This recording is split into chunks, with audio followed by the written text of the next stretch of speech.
kulanti wacan daawadayaal qodobada wararka warbaahinta isha wararkeedina hayso waxa u dooran gudoomiyaha cusub ee gobolka Hiiraan oo bil kadib shaqo bilaabay mas'uuliyiin kormeeray halka ay ka socotay diyaarinta natiijada imtixaanka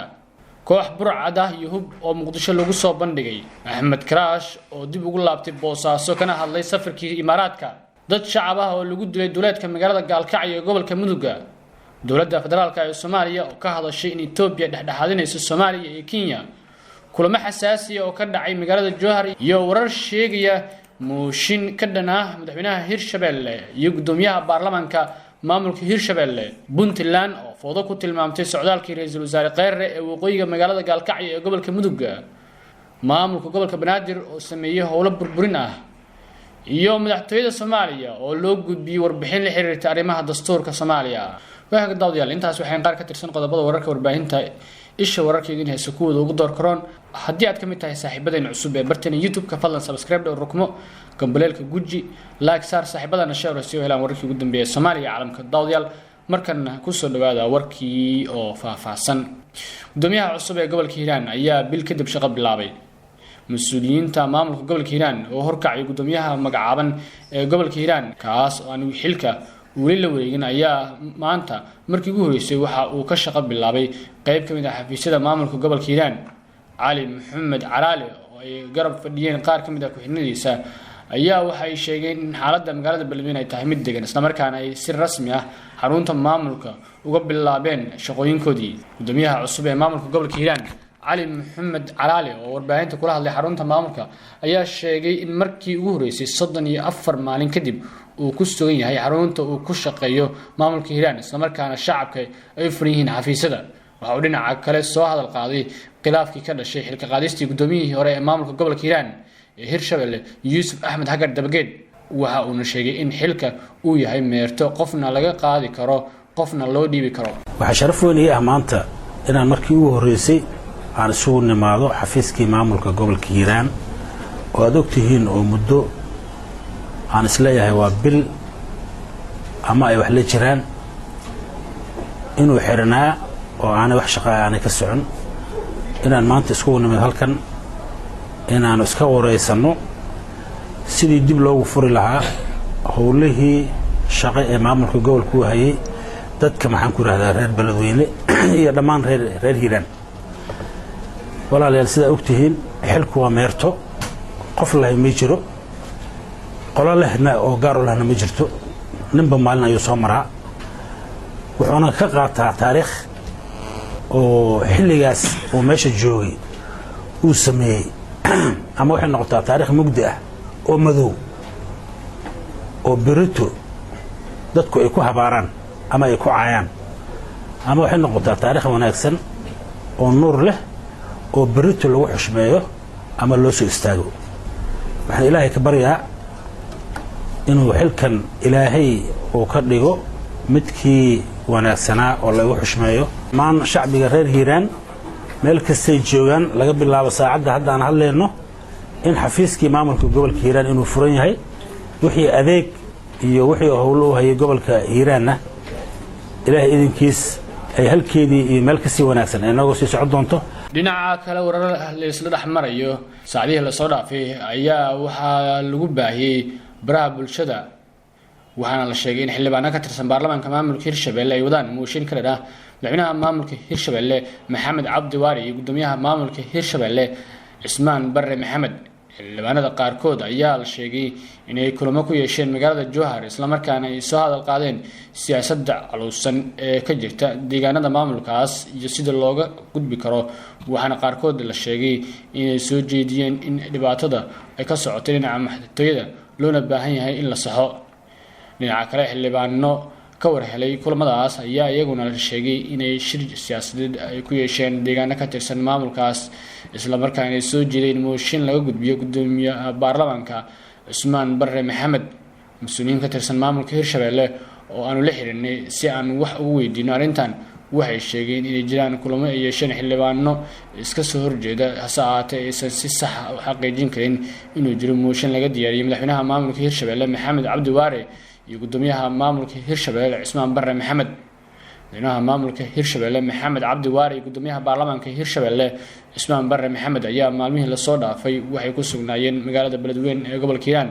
halkaas oo ay ka wadeen kulamo siyaasadeed oo xal loogu raadinayay khilaafka ka taagan dhismaha maamulka gobolka Hiiraan kadib markii gudoomiyihii xilka laga qaaday Yuusuf Axmed Hagar Dabageed uu ka soo horjeestay xilka qaadis lagu sameeyay in xilka uu wareejiyo. Wararka ayaa waxay sidoo kale sheegayaan in kulamo ay ka dhaceen magaalada Jowhar waxaana la sheegay in ay yihiin kulamo siyaasadeed iyadoo ay sii xoogeysanaysa khilaafka u dhaxeeya xildhibaanada baarlamaanka Hirshabelle kuwaas oo kala taageersan gudoomiyaha baarlamaanka Hirshabelle Ismaan Barre Maxamed iyo gudoomiye ku-xigeenka baarlamaanka Hirshabelle Canab Axmed Ciise. khilaafka ayaa salka ku haya kulamada baarlamaanka oo gudoomiye Ismaan Barre uu sheegay inay xiran yihiin halka gudoomiye ku-xigeenka koowaad iyo labaad ee baarlamaanka Hirshabelle ay sheegeen in ay sharci darro tahay go'aanka gudoomiyaha baarlamaanka Hirshabelle isla markaana kulamada ay furan yihiin. magaalada Jowhar waxaa kulamo xasaasi ah ku yeeshay xildhibaano ka tirsan baarlamaanka Hirshabelle gudoomiye ku-xigeenka koowaad iyo labaad ee baarlamaanka Hirshabelle waxaana kulamadaas ay ahaayeen kuwa looga areensanayay sidii ay qabsoomi lahaayeen kulamada baarlamaanka Hirshabelle. gudoomiye ku-xigeenka koowaad ee baarlamaanka Hirshabelle Cabdi Xuseen Geedi ayaa qoraal uu u diray xildhibaanada waxa uu ku wargeliyay in si degdeg ah xildhibaanada ay dib ugu soo laabtaan magaalada Jowhar si kulamada baarlamaanka ay dib ugu bilowdaan. warar qaar ah oo la helayo ayaa waxay sheegayaan in xildhibaanada ku sugan magaalada Jowhar ee gobolka Shabeellaha Dhexe ay diyaarinayaan mooshin ka dhanka gudoomiyaha baarlamaanka Hirshabelle Ismaan Barre Maxamed oo haatan ku sugan magaalada Beledweyne ee xarunta gobolka Hiiraan. mas'uuliyiin ayaa kormeeray halka ay ka socoto diyaarinta natiijada imtixaanka dowladda. wasiirka waxbarashada hidaha iyo tacliinta sare ee xukuumadda federaalka ee Soomaaliya Cabdullaahi Goodax Barre ayaa sheegay in shaqada imtixaanaadka uu socdo si habsami leh isla markaana uu bogaadinayo hawsha ay wadaan shaqaalaha wasaaradda. saxiixda imtixaanka ayuu sheegay in uu soo maray wajiyo badan isla markaana hadda uu taagan yahay heerkiisa gabagabada oo ah xareynta imtixaanaadka la saxay isagoo intaa raaciyay in dhowaan la shaacin doono natiijada. koox burcad ah iyo hub ayaa Muqdisho lagu soo bandhigay. maamulka gobolka Banaadir ayaa saldhig galbeed degmada Dharkiinley waxay ku soo bandhigeen 6 ruux oo lagu eedeeyay inay ahaayeen burcad iyo hub ay wateen kuwaas oo maamulka gobolka Banaadir uu sheegay in lagu soo qabtay howlgal laga sameeyay magaalada Muqdisho. goobta lagu soo bandhigay burcad iyo hubka ayaa waxaa ku sugnaa gudoomiyaha gobolka Banaadir xeraalyaha guud ee maxkamadda ciidamada qalabka sida ee Soomaaliya iyo mas'uuliyiin kale waxaana maamulka gobolka Banaadir uu hubka iyo ragga burcad ahaa uu ku wareejiyay xeraalinta maxkamadda ciidamada qalabka sida. gudoomiyaha gobolka Banaadir ahna duqa magaalada Muqdisho Cabdiraxmaan Cumar Cismaan Jiriisow ayaa sheegay in maamulka gobolka Banaadir uu wado oo la xogan oo kalena ah kooxaha burcad ah oo mar walba dhac u geysta shacabka Muqdisho. gudoomiyaha gobolka Banaadir ayaa digniin u diray ragga hubeysan ee dadka shacabka ah xilliyada qaar dhac u geysanaya waxaana sheegay in maamulka gobolka Banaadir hay'adaha amniga ay tallaabo ka qaadi doonaan isla markaana qofkii ka dab yimaada ay aqoonsan doonaan burcad kalkaal. Axmed Karaash ayaa dib ugu laabtay magaalada Boosaaso ee gobolka Bari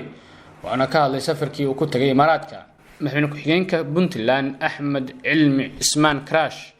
iyo wafdi ballaaran oo hogaaminayo ayaa dib ugu laabtay magaalada xarunta ganacsiga Puntland oo ah ee Boosaaso ee gobolka Bari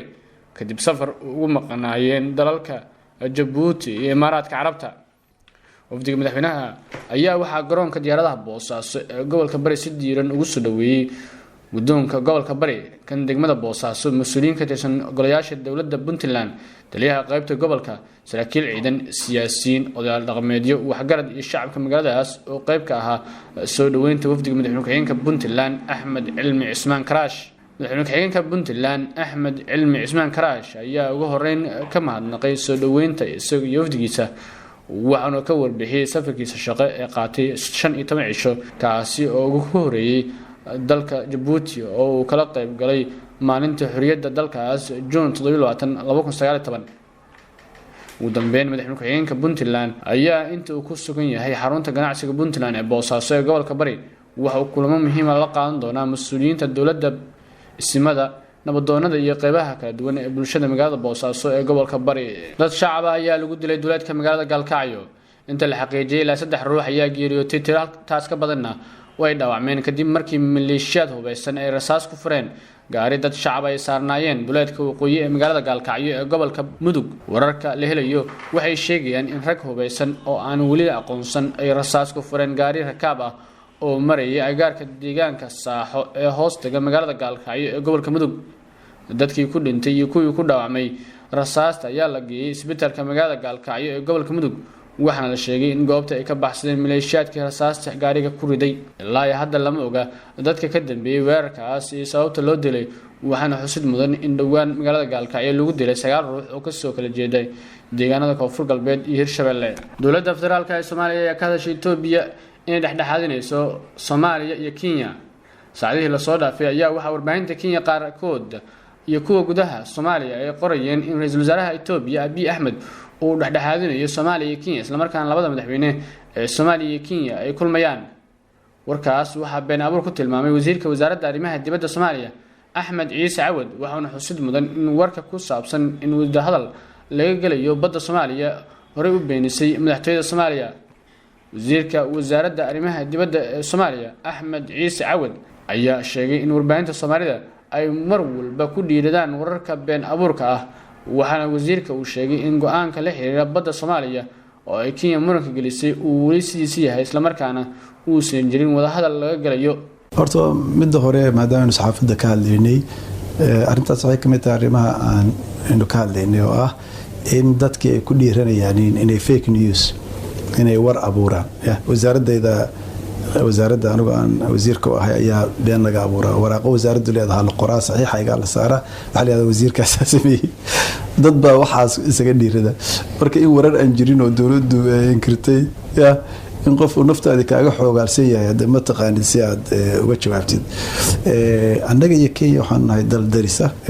xuduudeeda aan ilaashanayno difaacanayno haddana keeskii la isku hayay ama qadiyadii la isku hayay hortaalo maxkamadda cadaaladda adduunka warbaahinta Kenya ayaa dhowr mar qortay warar la xiriira arrimaha Soomaaliya kuwaas oo aan dhicin hase yeeshee wali dad badan ay aaminaan warbaahinta dalkaas iyadoo oo la og yahay in Soomaaliya iyo Kenya ka dhaxeeyo khilaaf ka dhashay dhinaca badda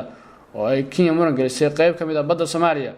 warbaahinta Kenya ayaa dagaalka ugu badan dhinaca badda ku jirta xilligan marka la eego baahinta iyo wararka beenka abuurka ah ay sida maalinlaha ugu taminayaan warbaahinta qaybaheeda kala duwan ee Kenya taas oo cirka isku sii shareeraysa xiisadda